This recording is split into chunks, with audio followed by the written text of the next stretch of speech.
Friends, ये है हमारा सबसे शक्तिशाली लिक्विड खाद जो कि यूरिया डीएपी से कई गुना ज़्यादा ताकतवर है और ये बिल्कुल केमिकल फ्री है, बिल्कुल ऑर्गेनिक तरीके से मैंने इसे बनाई है। तो इसे बनाने के लिए कौन कौन से सामग्री का ज़रूरत पड़ता है इस वीडियो में मैं आपको पूरी जानकारी दूंगी। तो इस लिक्विड फर्टिलाइज़र को बनाने के लिए हम इसमें 5 चीज़ों का इस्तेमाल करेंगे। तो क्या क्या इस्तेमाल करनी है तो चलिए आगे मैं इस वीडियो में आपको पूरी बताती हूँ। तो देखिए, सबसे पहले हमें लेनी है सरसों की खली। तो सरसों की खली आपको 1 से 150 ग्राम देनी है। अगर आपके पास बहुत ज़्यादा पौधे हैं तो आप 200 से 250 ग्राम भी ले सकते हैं। तो इस तरीके से देखिए, ये आपको मार्केट में मिल जाएगी 25 से 30 रुपये किलो। तो आपको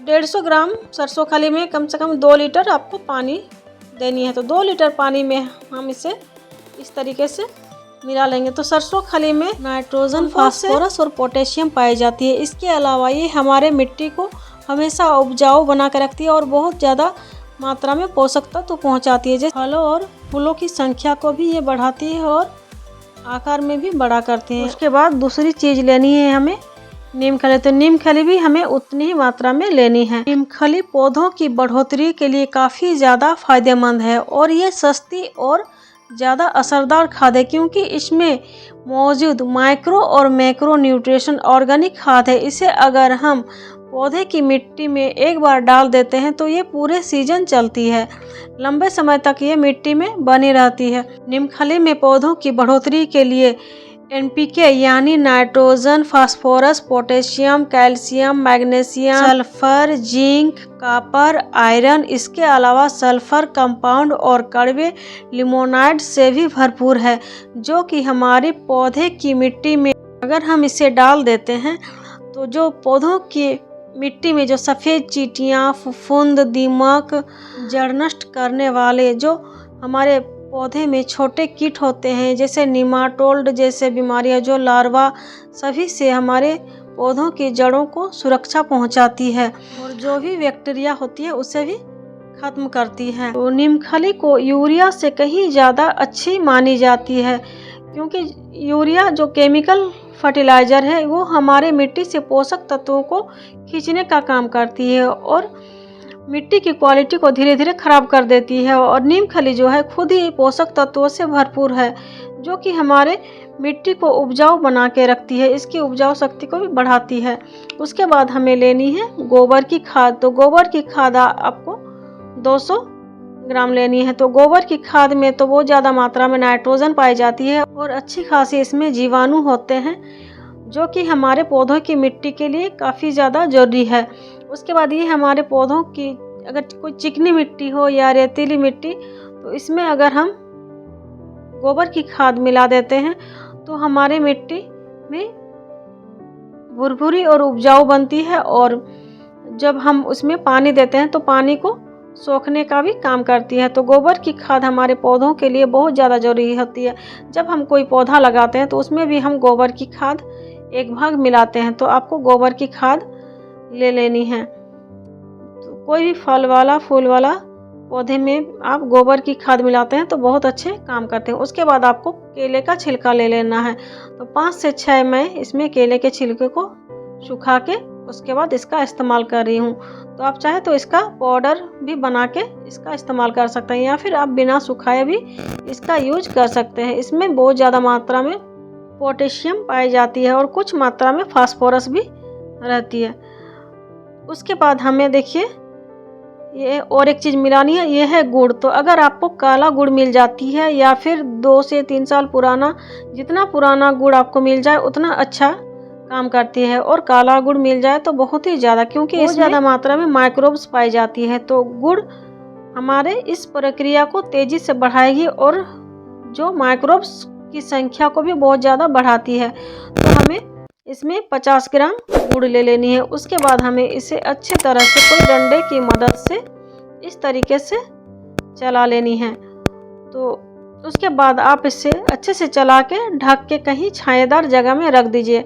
उसके बाद डेली आप सुबह या शाम 2 बार आप इसे अगर चलाते हैं तो बहुत अच्छा काम करेगी या फिर आप 1 बार भी इसे इस तरीके से डंडे की मदद से चला दीजिए। और उसके बाद आपको अगर गर्मी का सीज़न में आप इसे बना रहे हैं तो 2 से 3 दिन तक रख दीजिए। अगर आप ठंड में इसका यूज करते हैं तो आपको 7 से 8 दिन रखनी है।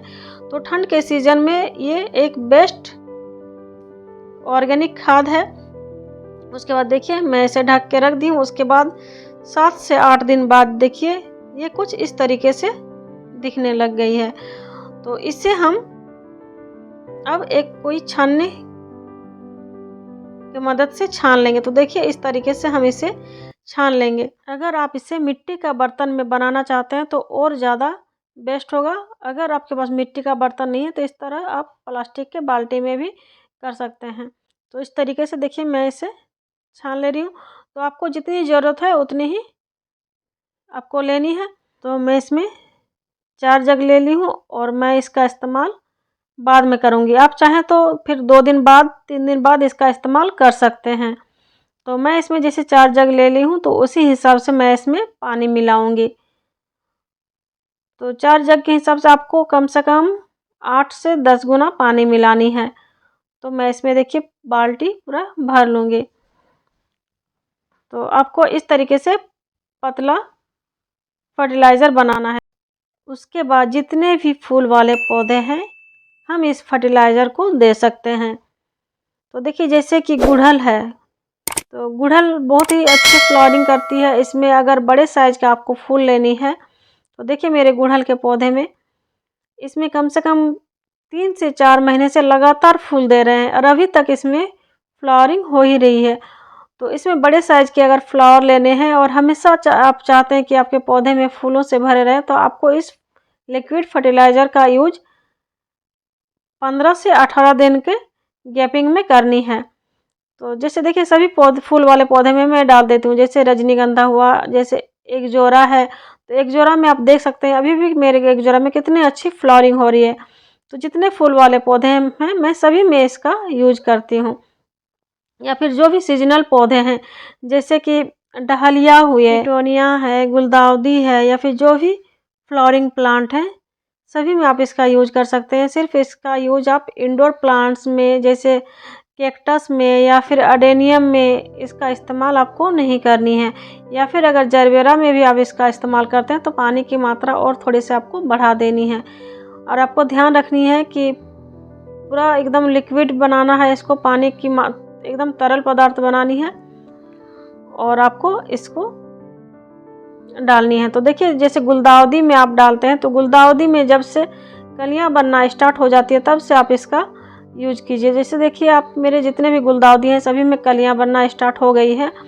और इसका यूज करना आप कब बंद करिएगा, जब आपके फ्लावर खिलने लग जाएंगे। जैसे देखिए आप मेरे इस वाले पौधे में फ्लावरिंग होना स्टार्ट हो रही है। तो जैसे आपके कलियां खिल जाएगी, फ्लावरिंग हो जाएगी, तब आपका इसका इस्तेमाल करना बंद कर देनी है। क्योंकि अगर फ्लावरिंग होने के बाद भी आप इसे देते हैं तो आपके फ्लावरिंग जल्दी सड़ने का चांस रहते हैं। तो गुलदाउदी में जब फूल खिल जाते हैं तब पानी की मात्रा आप कम कर दीजिए, क्योंकि इससे फ्लावर जल्दी सड़ जाते हैं। जैसे आपको 1 महीने तक आपके गुलदाउदी के पौधे में फ्लावर टिके रहते हैं तो पानी की मात्रा ज़्यादा होने से वो जल्दी ख़राब हो जाते हैं। तो आप देख सकते हैं मेरे गुलदाउदी के पौधे में कितने सारे कलियां बनी हैं। तो इस कलियों को बड़ा साइज में फूल आने के लिए और ज़्यादा मात्रा में फूल आने के लिए आप इस लिक्विड फर्टिलाइज़र का अगर यूज करते हैं तो बहुत ही अच्छी मात्रा में फूल आएंगे। तो अब मैं अपना वीडियो यहीं पर ख़त्म करती हूँ। अगर आप लोगों को मेरा वीडियो पसंद आए तो लाइक शेयर ज़रूर कर दीजिएगा। और अगर आप लोग मेरे चैनल को अभी तक सब्सक्राइब नहीं किए हों तो प्लीज़ मेरे चैनल को सब्सक्राइब भी कर दें। तो फिर मिलती हूँ फ्रेंड नेक्स्ट वीडियो में नेक्स्ट टॉपिक के साथ। तब तक के लिए हैप्पी गार्डनिंग। Bye friend.